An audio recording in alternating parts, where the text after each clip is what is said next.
There's people using all different types of analogies to support what they're doing. But I want to just talk about a couple, not because I disagree with the other analogies, but just to give you an open mind and to maybe try some things. There's one particular thing that I hear all the time relative to golf. Does the dog wag the tail or does the tail wag the dog? Now these are people who are trying to talk about, well, it's the big muscles, because when a dog wags his tail, I mean, the frickin' body's going, and I haven't been inside a dog's body, so I don't know exactly how that works. However, I wouldn't disagree with probably the dog is wagging the tail.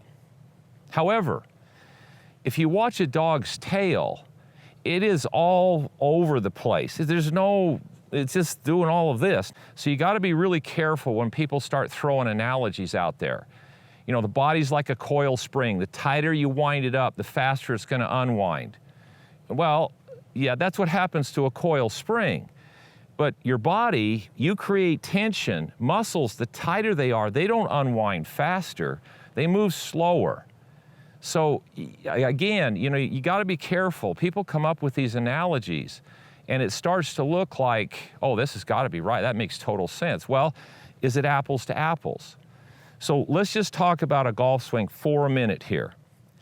So really, this is kind of a golf swing. Now everybody's talking about big muscles. You know, your big muscles control your hands and arms. The big muscles move. That's where all your power is. Now I'm not gonna go try to debate that right now, except if you had a car and you put a Volkswagen that had wobbly wheels or no wheels on it, and you put a Ferrari engine in it, and you hit the gas, that the wheels would fly. Now, on top of that, let's say it doesn't have a steering wheel. So now you're sitting in it, you got a gas pedal with no steering wheel and wheels that don't work, and you just hit the gas. Well, the car could go any place. Okay, so your body definitely creates force. However, what holds something, okay, so this is what's controlling it. End result, if I didn't have hands and arms, it would be hard to play. And my hands are controlling the face. So being able to understand and have a feel for how to control the club and create these levers and control the face is like knowing how to drive the car. I mean, if you don't know how to drive the car, and let's say they even put you in a Ferrari with the big engine and the whole thing, but you're not very good at driving, and then they say, okay, hit the gas. Well, you're gonna run it right into the wall or flip it over or something.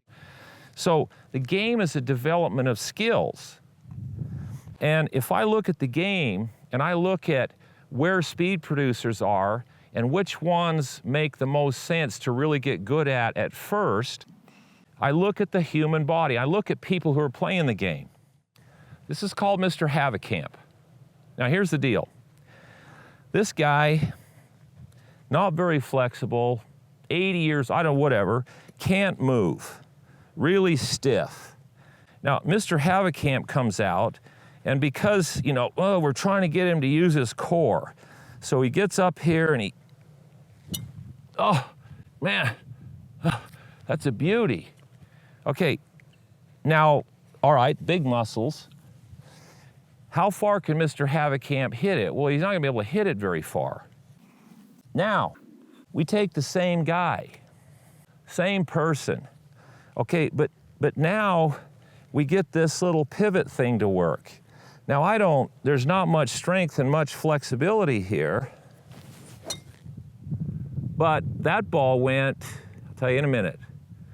Okay, that went 155, 60 yards in the air. It's not one or the other, it's a blend. So when people get into these arguments, is it big muscles, is it small muscles? It's a process. There's different parts that create different things. So you want to start with, how do I control the face? Get a feel for how this works. Yes, your body is important. Now your body starts to move to accommodate and direct what you're trying to do, and at the last part, it starts to add speed. Now, if you can't do the first ones, using your core and adding speed, like I said, it's like the Volkswagen with no tires and no steering wheel, and you put a Ferrari engine in it and hit the gas. Probably isn't gonna work very good. Not that it's wrong. That Ferrari engine works in a Ferrari car that has Ferrari suspension and control. All right, and then on top of that, it's got the car, but it's got to have a driver in there that has access to all the technology, that knows how to use it, because they've been trained and they've spent years and years learning how to work at that high level. You have to understand what you're trying to do.